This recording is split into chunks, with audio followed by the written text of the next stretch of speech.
Olá a todos. Voltando ao nosso ponto já derradeiro, né, dos nossos procedimentos especiais, é o ponto que trata da interdição. A interdição, nós sabemos, uma das mais difíceis situações que podem ocorrer, né, nessa ocupação do direito, nesse mundo jurídico em que vivemos, em que a pessoa, assim, considerada interditada, ela tem, na verdade, né, todos os seus direitos praticamente excluídos, né, da sua dinâmica de vida, daquilo que ela pode ter passado, né, na sua independência, sua autonomia, os seus atos de vontade. Então, a partir desse momento em que ela é interditada, ela, na verdade, ela perde, né, toda essa largueza, né, de atividades, de funções. E, notadamente, no mundo jurídico, isso é onde mais se apresenta, né, a consequência vigorosa, eu digo até rigorosa, né, da modalidade de interdição. Eu tenho visto aí situações que a gente, na verdade, às vezes até aconselha, né, que uma pessoa já ou de determinada idade ou que em qualquer idade, né, a partir da sua vida adulta, vem apresentando deficiências, né, de entendimento, de compreensão, praticando atos que às vezes não são atos compatíveis com aquilo que nós, né, como sociedade, entendemos como atos normais, né, de comportamento, de conduta social. E, a partir disso, a interdição se impõe, né? Às vezes de uma maneira que se deva buscar uma prova pericial mais forte, porque, na verdade, não está tão evidenciada esta ausência de faculdades, né, dessa pessoa. Ela pode ter aí desenvolvido outro tipo de deficiência, né, mental. E isso, às vezes, se torna difícil. Então, é necessária sempre uma prova, né, de apuração técnica rigorosa que diga dessa pessoa quanto à sua capacidade, a sua chamada rigidez mental, né, aquilo que ela pode ou não continuar praticando de maneira independente. Então, nós vamos ver essas características, que é uma ação que é dolorida aos familiares, muitas vezes.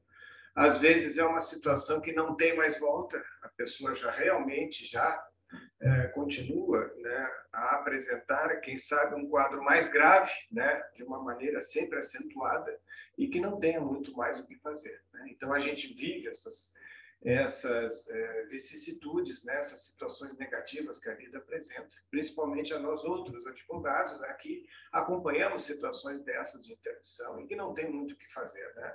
Às vezes, a relutância mesma dos filhos, né, quando a pessoa já tem alguma idade, às vezes a relutância do cônjuge. Então, é um universo de situações que nós, às vezes, temos que admitir. Bem, isso é uma decisão da família, ela vai continuar assim, está protegida ou não está protegida, essa pessoa, né? Daqui a pouco ela começa a praticar atos de alienação patrimonial, ela vende tudo e aí como fica essa situação mais tarde, né?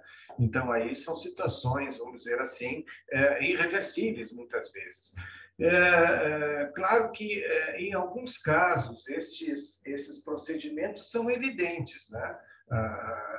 A situação da pessoa é tão relevante, né, na sua forma de se manifestar, quem sabe a sua alienação mental, muitas vezes fica uma pessoa em estado mentalmente vegetativo, né? A gente sabe dessas condições, então também a interdição se impõe, até porque a vida dessa pessoa, vamos dizer, esta vida financeira, né, a conta bancária, móveis locados, né, obrigações que ela tem, isso continua e continua a correr, isso não para, não tem um momento para dizer, não, teve uma deficiência psicológica ali, então tudo para, não, nada para. Então, por isso que quando esta pessoa assim é interditada, né, alguém ficará sob a administração, sob o comando desta administração patrimonial, vamos dizer até não apenas patrimonial, mas da vida financeira dessa pessoa, né? Tudo que ela tenha, né? Também as suas obrigações, quem sabe declarações junto à Receita federal, junto à justiça eleitoral, que a pessoa não pode praticar o ato eleitoral, ela é interditada. Quem é que vai dizer isso? Obviamente, o administrador, né, que seria este curador que vai praticar a curatela dessa pessoa. Né? Então, com isso, eu vejo que todas as condições, né, destas atividades são agora guiadas, né, pelo Código Civil, como a questão da capacidade civil da pessoa, e a questão processualística de como se pratica esta intervenção está exatamente a questão de como se faz, né, de como se opera, né, desde o início até o final, este ato, quem sabe até mesmo uma recuperação da pessoa, o levantamento da interdição, o que se espera, mas enquanto isso, fica-se a essa condição, né, de preocupação familiar, né, obviamente, e também de como o advogado conduziria esta conversa, este assunto, dando a todos as explicações necessárias dos bônus e dos ônus, né, dos prós e contras, enfim. Eu até, nesse fim de semana último, vi um filme muito interessante chamado Eu Me Importo, né? Muito bom filme que realmente trata exatamente da questão da interdição, né? Da curatela, né? Trabalho muito bom, um filme muito envolvente, várias condições. Claro que todo filme tem lá os seus furos jurídicos, né? Às vezes até vamos dizer assim, a falta de atitude do próprio Poder Judiciário, mas é um filme muito bom. Eu Me Importo, vale a pena. Eu recomendo realmente. Está na Netflix, isso. Não estou fazendo propaganda nenhuma Netflix aqui, mas fica a dica para vocês, né? Vocês querendo, então, vejam ali como funciona, inclusive, o sistema americano da curatela, né? Da figura da interdição. Né? Então, uma máquina lá funciona como uma verdadeira máquina, uma empresa até de curadores. Né? Então, veja que vale a pena. O nosso amigo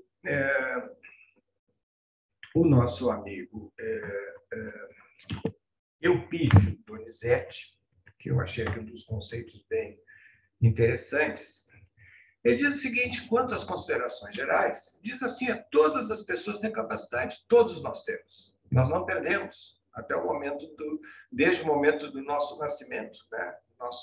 Nossa vinda ao mundo, obviamente, com vida, né? Até a nossa morte, e quem sabe mesmo depois dela, não se discute se depois da morte existem alguns direitos, e para mim existem, com certeza, continuam ainda os direitos mesmo, essa pessoa morrendo, né? Ela teria outros direitos ainda vigentes, né? Mesmo com a morte, né? E aí você sabe que vai passar essa carga de direitos aos filhos, mas vejam, os direitos são do falecido, continuam sendo dele, né? Mas, de qualquer maneira, todas as pessoas têm capacidade de direito, né? Têm aptidão para adquirir direitos na órbita civil, seja por si, seja assistido ou representado. Então, veja, não há exceção. A pessoa está interditada, não tem mais direito. Não, ela continua tendo. Porque ela não tem a livre disposição de vontade, o que é diferente. Outra pessoa o fará por ela, né? Essa capacidade, diz o autor, decorre da personalidade que o ser humano adquire com o nascimento e conserva até a morte, né? Sendo que o ordenamento jurídico assegura ainda os direitos do nascituro, né? Nós sabemos, então, aquela questão da criança que vem com vida, né? O pai falece, né? E tínhamos, então, um sistema de posse em nome do nascituro, né? Que era uma ação, né? Quando o pai é falecido, a mãe está ainda gestando esta criança, e aí, quando ela vem ao mundo, ela já está assegurada com a posse do seu quinhão hereditário. Então, isso aí é uma outra expressão, até pelo Código de 73, se trabalhava bastante com esse modelo, né, da posse em nome do nascituro, com a questão da segurança, da proteção. Então, mesmo assim, o nascituro, ainda não estando neste mundo, mas em gestação, né, sendo gestado ainda, ele já adquire esta condição de ter protegidos os seus direitos em relação aos outros irmãos, né? Então, se ele nasce com vida, está assegurado, então, o seu quinhão hereditário, né? e fica, então, uma reserva. A ideia é essa, fica uma reserva. São 3 filhos e o nascituro, né? Então, se divide entre 4 o patrimônio e, a partir daí, se nascendo com vida, né, se faz a divisão por 4 pessoas daquele pai falecido, 4 irmãos daquele pai falecido. Embora as pessoas tenham personalidade civil e, portanto, capacidade de direito, nem todas têm a chamada capacidade de fato. E é isto, né? Ou seja, a capacidade de exercer por si própria os atos da vida civil. E mais, Elisa, assim, então, dessa premissa se parte dizendo que é necessário analisar os dispositivos do Código Civil que tratam do tema. Alerte, contudo, para o fato de que a teoria das incapacidades foi alterada pela Lei 13.146, que agora é recente, de 2015, o Estatuto da Pessoa com Deficiência, é importante que se diga isso, né? Não apenas no Código Civil, mas complementarmente por essa Lei 13.146, de 2015, que entrou em vigor em janeiro de 2016. Né? Praticamente elas andaram ali para e passo entre o Código de Processo Civil e esta lei que entraram ali em vigência. Né? Veio aqui, então, verifica-se, então, substancial alteração nos artigos do Código Civil através desta lei. Né? Ele fala, então, referências aqui, e o importante é isso, é nós termos esta dimensão, né, da atividade funcional, né, da interdição, como uma verdadeira forma de bloqueio das atividades dessa pessoa. Ela realmente, como nós vimos, ela perde a administração completa da sua vida, né? Não faz nada por ela, não compra um lenço no comércio, senão por seu curador. Né? Esse curador também, nós vamos ver, ele deve, obviamente, no ato de administração, como qualquer outro administrador, ele deve prestar contas, né? Ele deve apresentar toda esta atividade que ele fez, e aí o juiz vai determinar qual é a periodicidade dessa apresentação de contas diante daquele administrador. Né? Pode ser, inclusive, um familiar, se assim entender, né? Um familiar de se apresentar com esta função, via de regra, é um familiar. Mas não havendo ninguém que se habilite, então o juiz nomeia um curador especial, né? Uma pessoa de fora, um terceiro, que seja da confiança do juízo, né? E aí, então, esta atividade começa com esta, vamos dizer, administração com prestação de contas. Tá bem? Então, vamos ver aqui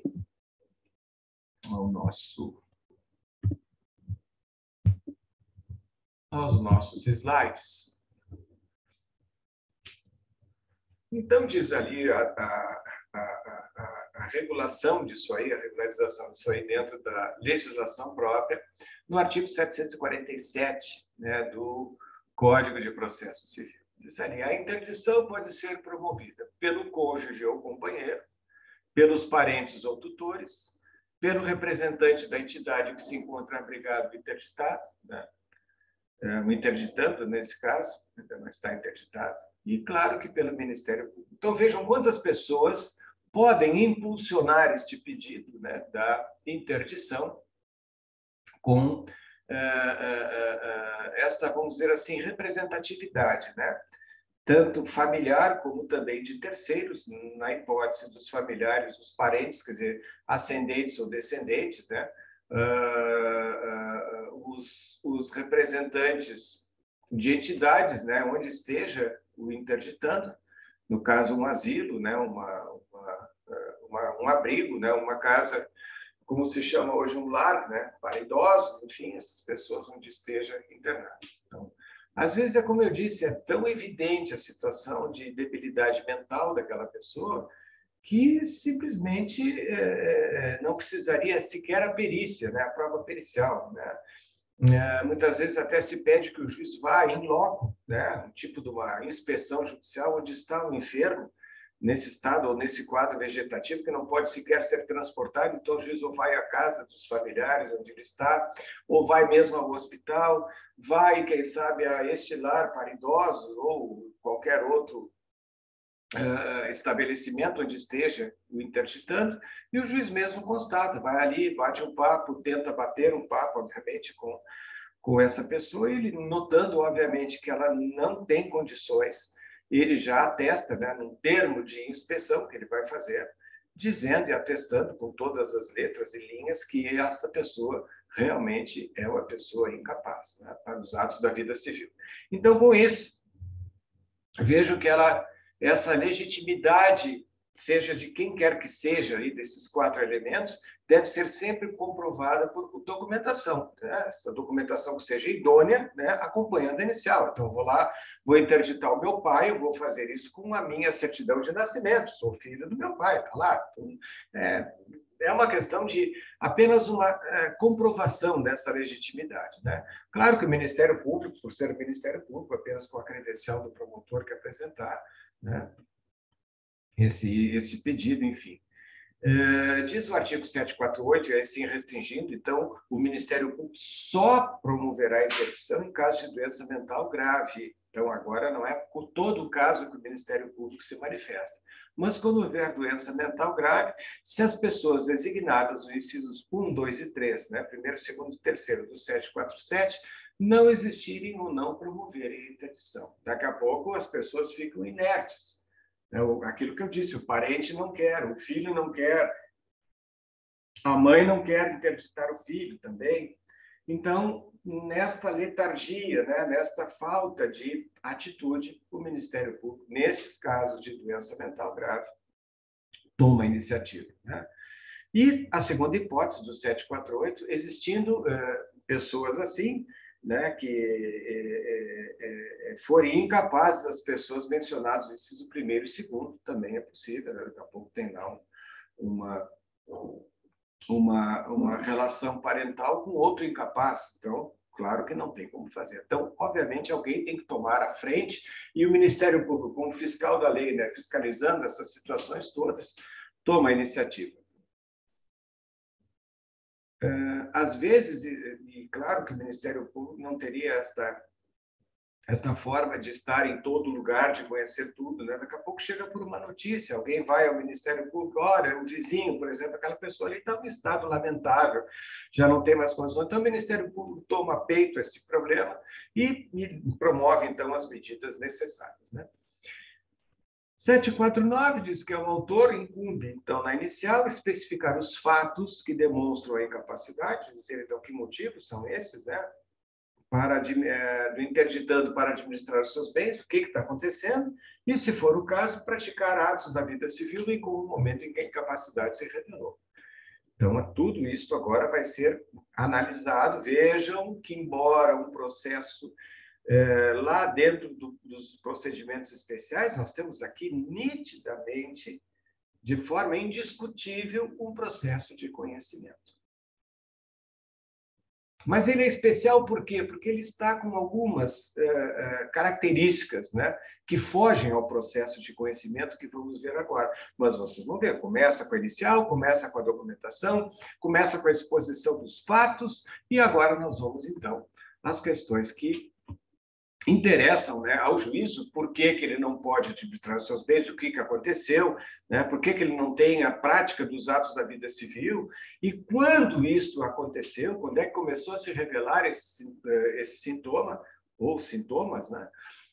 Então, justificada a urgência, o juiz pode nomear curador provisório ao interditando para a prática de determinados atos. Muito acontece assim, ó,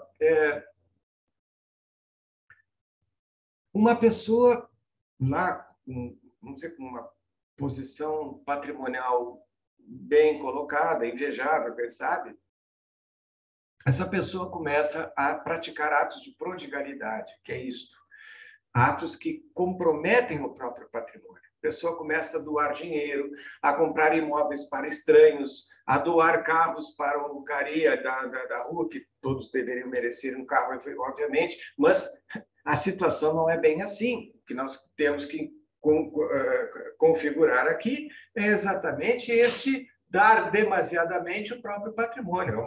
Aliás, nem é dar, é doar o próprio patrimônio de uma maneira indiscriminada para pessoas que, né, estão sendo beneficiadas em detrimento, quem sabe, até dos herdeiros dessa pessoa. Né? Então, nestes atos em que ocorrem demonstrações de prodigalidade, é claro que tem-se aqui o elemento da urgência. Quem é que entra em cena, então? A tutela provisória. Vejam, então, como tudo isso, né? Naquele característico que ela tem da urgência, o juiz nomeia o curador provisório e fecha a torneira, ele tranca, né? Interdita a prática desses atos todos. O requerente deverá juntar laudo médico para fazer prova de suas alegações ou informar a impossibilidade de fazê-lo. Então, não é obrigatório o laudo médico. Eu posso pedir a interdição de alguém sem o laudo, pedindo que ela seja examinada na instrução ou no decorrer do processo, né? Porque daqui a pouco, se eu tenho uma pessoa mais ou menos sadia, né, e geralmente o pródigo comete atos de prodigalidade, mas é uma pessoa mentalmente sadia, ela é sã, então é claro que eu não tenho como levar essa pessoa à força para fazer uma prova pericial, para fazer um laudo médico do seu estágio de capacidade. Até já seria mostrar a essa pessoa as minhas armas. Então, eu tenho que dizer para o juiz, olha, eu não tenho como levar a minha mãe, levar o meu pai, levar o meu filho, porque ele ainda continua são em determinados atos, ele é sadio mentalmente em determinadas coisas, então ele se nega a ir, eu não vou levá-lo agora, nem posso levá-lo à força. Então, é possível que se faça esse requerimento ao juízo com a informação desta impossibilidade. O interditando, então, será citado para, em dia designado, comparecer perante o juiz, que o entrevistará minuciosamente acerca de sua vida, negócios, bens, vontades, preferências e laços. O que é isso aqui? Isso aqui é uma aferição. Quando obviamente, o interditando tiver essa autonomia ainda. Né? Então ele vai ao juízo, então vai levando então essas informações ao juiz, né? E o que ele tem, os laços familiares, qual é a preferência de quem ele gosta mais, os laços afetivos, o que mais lhe pareça necessário para convencimento deste juiz. Então o juiz vai tomar ali uma informação genérica das condições dessa pessoa, né? Devendo, então, essas perguntas e respostas serem reduzidas ao termo de audiência. Então, ali fica registrado, hoje com as gravações também fica bem mais fácil. Se o interditando não puder deslocar-se, diz o parágrafo 1º do artigo, o juiz ouvirá no local onde estiver. O que eu tenho aqui? Eu tenho aqui uma inspeção judicial. O juiz vai ao local, como eu já tinha dito lá no início da nossa conversa deste encontro. A entrevista pode ser acompanhada por especialista, já pode levar alguém, né, da área da psicologia ou da psiquiatria. Durante a entrevista é assegurado o emprego de recursos tecnológicos capazes de permitir ou de auxiliar o interditando a expressar suas vontades e preferências e a responder às perguntas formuladas. Né? Um pouco a pessoa não tem a capacidade da fala, por exemplo, então vai se adotar ali um outro mecanismo, né? Através do sistema de Libras, alguém que entenda também. Então, são outros instrumentos que possam traduzir a sua expressão de vontade, né? Do que ela quer se manifestar realmente. No quarto ali, a critério do juiz poderá ser requisitada a oitiva de parentes e pessoas próximas. Dentro de 15 dias, contado da entrevista, o interditando poderá impugnar o pedido. Então, o que é? O interditando oferece uma contestação. Né? Há uma discussão tremenda se o interditando pode ou não contratar advogado. Enquanto ele não tiver interditado mesmo, ou uma medida liminar que bloqueie alguns atos dele, ele tem toda a capacidade de até contratar advogado. Né? Então, oferecerá esta chamada impugnação, que nada mais é do que uma contestação, né? Lato sensu. O Ministério Público intervém como fiscal, obviamente, isso aqui é obrigatório, vejo que a lei é cogente, intervirá é o verbo, portanto, e se não for ouvido o processo, padece de nulidade, como vocês sabem. O interditando pode constituir advogado, e se caso faça, deverá ser nomeado curador especial. Caso o interditando não constitua advogado seu cônjuge, companheiro ou qualquer parente suscetível, poderá intervir como assistente. Então, isso é o nome. Daqui um outro parente pode dizer, não, essa petição do autor não tem cabimento. Eu sei que esse meu parente se interditando é uma pessoa com todas as condições, então vai ser um assistente das condições, né? Até o assistente processual, né? Traduzindo as condições deste interditando. Decorrido o prazo previsto no artigo 752, o juiz determina, então, a produção da perícia, né? Se for o caso, né? E geralmente eu digo porque a perícia se dispensa quando é solar, né? Vamos dizer assim, as condições, ou são solares as condições de debilidade desta pessoa. Então, decorrido o prazo 752, que é o prazo da impugnação, o juiz determina a produção de prova pericial para avaliação da capacidade do interditando para praticar os atos da vida civil. É uma perícia. E aqui vai se usar, de novo, aquilo que se já falou antes, no procedimento especial que estamos, vai se usar também todos os elementos que estão contidos na prova pericial lá do processo de conhecimento. Então, vamos trabalhar com esta, vamos dizer, imbricação, neste casamento da norma do processo de conhecimento com essa norma do procedimento especial.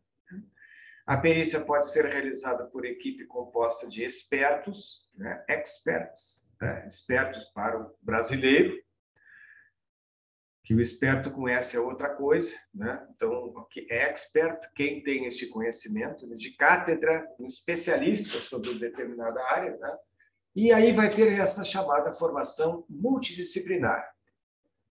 E aqui eu quero dizer, meus alunos, minhas alunas, de novo a atividade, né, que se compõe em termos de realidade, né? Onde o juiz, lá, e eu quero mal empregar aqui a mediação, que tem também essa multidisciplinaridade, vejam que também na área pericial, e quem sabe aí esteja a especialidade do tema, né? Esta equipe, né, uma equipe que não é um só, mas pode ser, então, formada por vários integrantes nesta atividade que vai se dar de maneira multidisciplinar, né? Este multiverso, né, este movimento que vai se dar, né, de vários expertos, ou X, para que se faça, então, um laudo, né, final, conclusivo, afinal, dessa situação em que essa pessoa se apresente, né? O laudo indicará especificadamente, se for o caso, os atos para quais haverá necessidade de curatela. Daqui a pouco a pessoa tem a sua liberdade, por exemplo, de, quem sabe, morar sozinha, ela tem essa condição, mas não pode administrar os seus bens, porque ela os dá, ela os doa, né? Então, enfim, vai ser aqui caso a caso, nesta maneira absolutamente específica, né, para o caso concreto colocado nas mãos do julgador. Apresentado o laudo, produzidas as demais provas e ouvidos os interessados, o juiz proferirá a sentença. Vejam, então, que nós temos aqui um ato sentencial declaratório. É uma sentença, obviamente, definitiva, de cunho declaratório, onde fica declarada esta incapacidade do interditando, que agora, uma vez transitada em julgado essa sentença, haverá de se declarar interditado e não mais interditando. Ele agora sim, definitivamente, uma pessoa com bloqueio parcial ou total, né, dos seus atos, depende do alcance dessa sentença, que dirá, afinal, qual a realidade que esta pessoa, a partir de então, deverá enfrentar, né? Então, vamos ver agora, neste ato sentencial, o que nós temos aqui. Na sentença que decretar a interdição, então, agora vamos ver aqui os apetrechos, as ferramentas dessa sentença. O que o juiz tem que fazer? Primeiro, vai nomear o curador. Obviamente, quem é que vai ficar administrando a vida dessa pessoa? Né? Poderá ser o requerente da interdição, fixará os limites da curatela segundo o estado de desenvolvimento mental do interdito. Então, como eu digo, fixará os limites, quer dizer, daquela interdição total, né? Então, ou ela pode ser parcial. Considera também na sentença as características pessoais do interdito. observando assim o que ele tem de habilidade, quais as preferências, as vontades, né? O que ele tem de potencialidade, quem sabe até profissional, pode continuar lá. Ele é, por exemplo, dono de um ateliê, ele faz trabalhos, enfim, manuais, ele produz alguma coisa, então vai continuar, ele não vai ficar enclausurado, não vai ficar numa cela.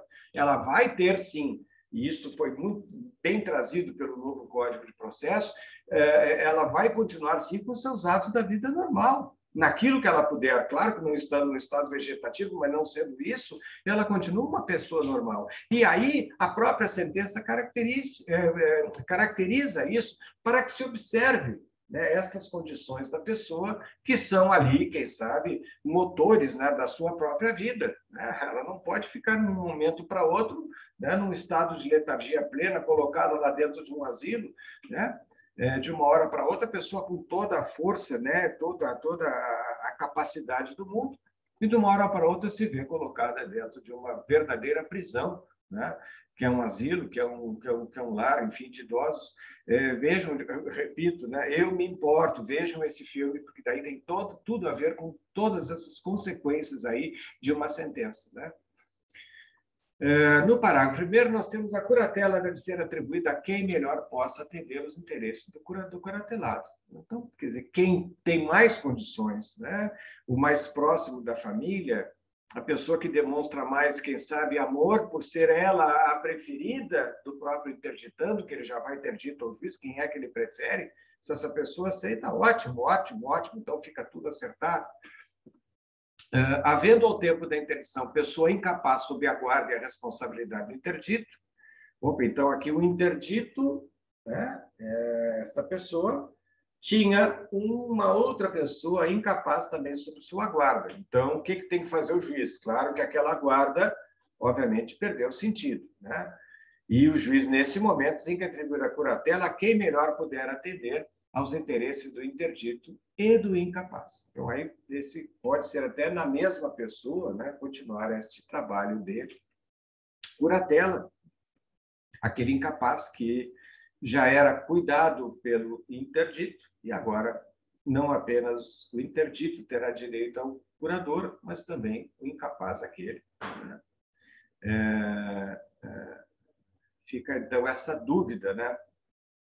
Se tem que ser o mesmo curador ou não. Penso que não. Não há necessidade de haver um só. Claro que tem que haver esta forma de comunicação entre os curadores, né, na administração de ambos. Né? Mas o melhor, obviamente, é como diz a lei, aqui o juiz vai atribuir a curatela a quem melhor puder atender os interesses dos dois, do interdito, agora interditado, né, e do incapaz que ele cuidava, que ele, enfim, tinha sob a guarda dele.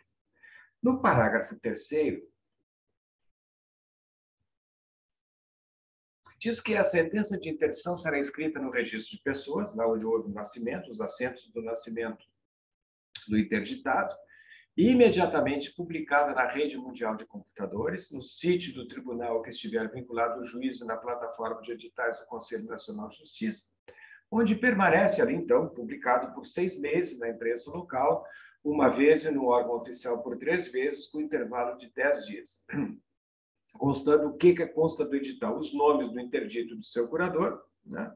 A causa da interdição, os limites da curatela e, não sendo total a interdição, os atos que o interdito poderá praticar autonomamente. Então, é um ato de tornar pública, né, esta interdição para que todos saibam. E você sabe que os editais, eles, na verdade, não são objetivos, né? Os editais são de conhecimento, pelo menos presumido, não objetivamente concreto, né? Eles são realmente presumidos. Uma vez que está no edital, quem não leu, não leu porque não quis. Então, essa é a ideia, né? Mas, enfim, ninguém vai estar lendo o edital toda hora, aí, muito mais agora com essa forma de comunicação né, tão veloz que nós vivemos.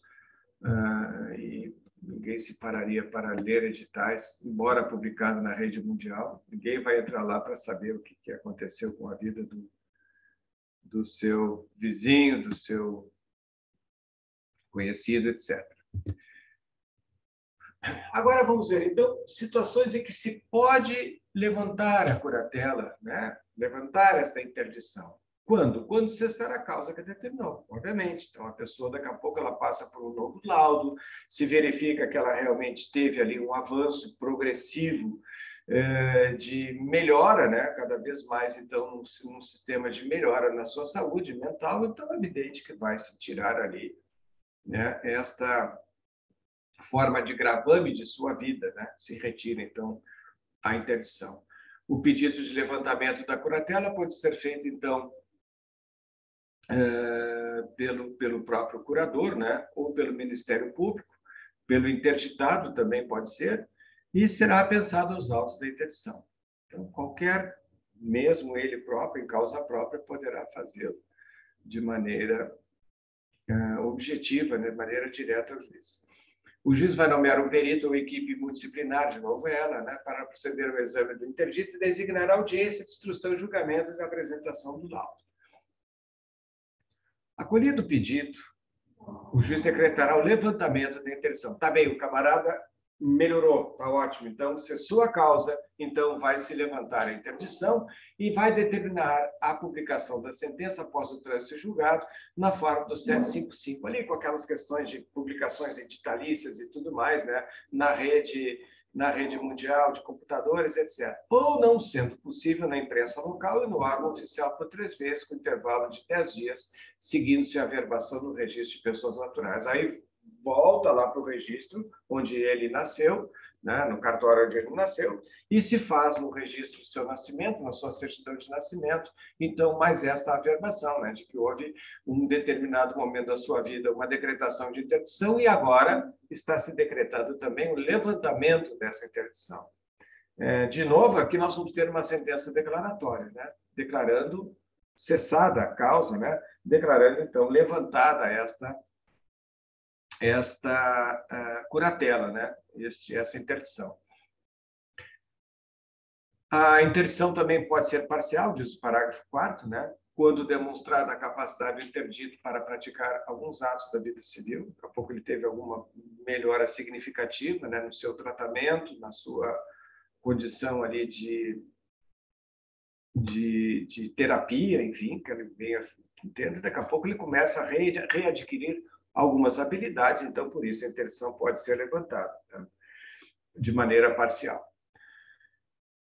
A autoridade do curador estende-se à pessoa e aos bens do incapaz. Então, agora vamos ver como é que fica o trabalho do curador, que tipo de poder de polícia, vamos chamá-lo assim, que ele tem sobre a pessoa do interditado. Então, ele estende-se à pessoa e aos bens do incapaz, que se encontrar sob a guarda e a responsabilidade do curatelado ao tempo da interdição, salvo se o juiz considera outra solução como mais conveniente aos interesses do incapaz.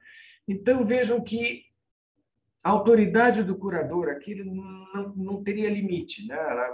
E venha a se colocar aqui em pauta também esta forma de manifestação legal, né, de uma não apenas administração, mas uma responsabilidade, né? O curador é responsável por todos esses atos também, né? E aí fica,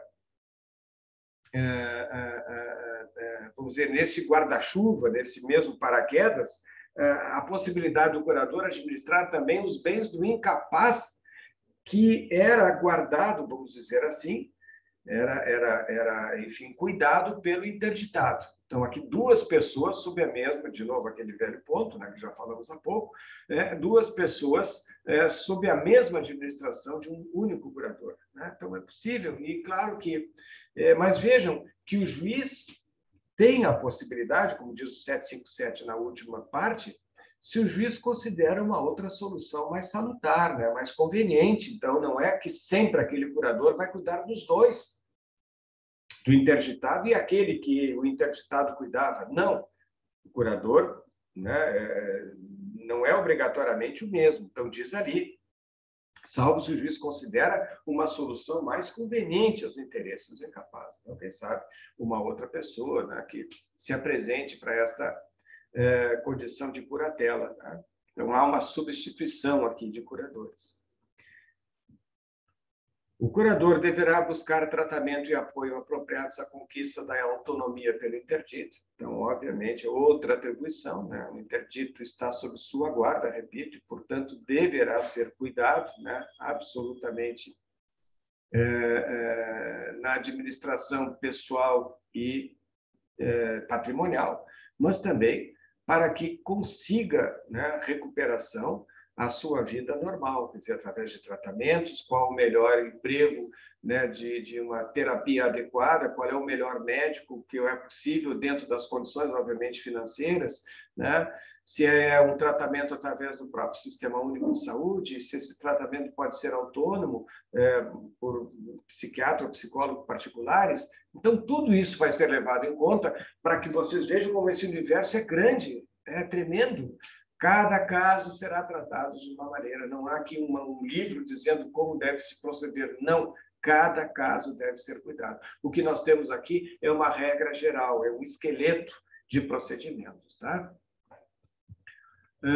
Então, disposições comuns à tutela e à curatela. O tutor ou curador estará intimado a prestar compromisso no prazo de 5 dias, então, um compromisso judicial que ele presta, contados, então, da nomeação feita em conformidade com a lei, intimação do despacho que manda cumprir o testamento e o instrumento público que houver instituído. O tutor ou curador prestará compromisso por termo em livro, né, assinado pelo juiz. Prestado o compromisso, o tutor ou curador assume a administração dos bens do tutelado ou do interditado, né? Lembrando que tutor aqui é aquele que se dá aquele para quem se dá a guarda, né, de menores, né, na condição de, obviamente, incapazes, e o curador para aqueles que são maiores, né, e com a situação de incapacidade, né, para suas administrações de vida, né? Então, prestado o compromisso, o tutor ou curador assume a administração dessas pessoas, né? A administração lato sensu, né? Não apenas dos bens, né? Mas, como vimos, até mesmo a condução da terapia, enfim, de outros cuidados, né? De dignidade até humana. Obviamente que os dois, tutor e curador, são responsáveis também por isso, nessa administração, que é latíssimo sensu, ela é muito ampla, né? O tutor ou curador poderá eximir-se do encargo apresentado, apresentando escusa ao juiz em 5 dias contados. Antes de aceito o encargo, né? A intimação para prestar compromisso, depois de entrar em exercício no dia que sobrevier o motivo da escusa. Daqui a pouco ele está sendo agredido pelo administrado, né, pelo interditado, enfim, o menor. Então, ele daqui a pouco está cansado. Ele vê, olha, o juiz não quer mais, não tem mais como, então ele vai dar um motivo. Não sendo requerida a escusa no prazo estabelecido nesse artigo, considerar-se-á renunciado o direito de alegar. Né? Depois não tem conversa, né? O juiz decidirá de plano o pedido de escusa e, não admitindo, exercerá o nomeado a tutela ou a curatela enquanto não lhe for dispensada por sentença transitada em julgado. Então, o juiz também tem essa capacidade toda aí. Incumbe ao Ministério Público ou a quem tenha legítimo interesse requerer, nos casos previstos em lei, a remoção do tutor ou curador. Né? Também, o tutor ou curador será citado, né, para contestar a arguição no prazo de 5 dias, fim do qual observar-se-á um procedimento comum. Em caso de extrema gravidade, o juiz pode suspender o tutor ou curador do exercício de suas funções, nomeando substituto interino. Né? Já vimos situações aqui de tutores, infelizmente, né, praticando atos de toda sorte contra o menor, né, tutelado, né, por ele. Né? Então, nessas condições, é óbvio que, havendo essa situação de urgência e de grave, né, risco a esta criança, muitas vezes, o juiz já imediatamente nomeia um substituto, né, interino, seja o tutor ou curador. Cessando as funções do tutor ou curador pelo decurso do prazo em que era obrigado a servir, seria lícito requerer a exoneração do encargo. Né? Caso o tutor ou curador não requeira a exoneração do encargo em 10 dias seguintes à expiração do termo, estender-se-á reconduzido, salvo se o juiz o dispensar. Cessada a tutela ou curatela, é indispensável a prestação de contas, já falei, né, dessa prestação, na forma contábil, né? O mais rigorosamente possível, né? Não precisa aqui se fazer um procedimento atuarial, não, mas um procedimento contábil digno, né, de que se faça esta apresentação de contas. E com isso, eu termino, pelo menos na parte dos nossos slides, a nossa matéria, né, oficial do semestre. Mas eu quero deixar com vocês ainda uma última aula que eu acho de extrema importância e que não está nos compêndios, pelo menos aqui dos procedimentos especiais, que é a figura da insolvência. Tá? Isso, então, eu vou tratar a vocês como, vamos dizer, um plus, né, nessa matéria, que a insolvência hoje tem se demonstrado, tem se apurado muito necessária, né, diante das situações financeiras, principalmente de idosos, né, de pessoas que têm aí o seu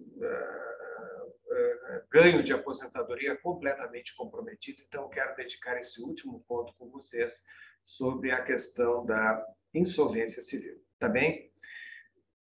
Pela aula de hoje, pelo nosso encontro, deixo com vocês o meu abraço, o meu carinho.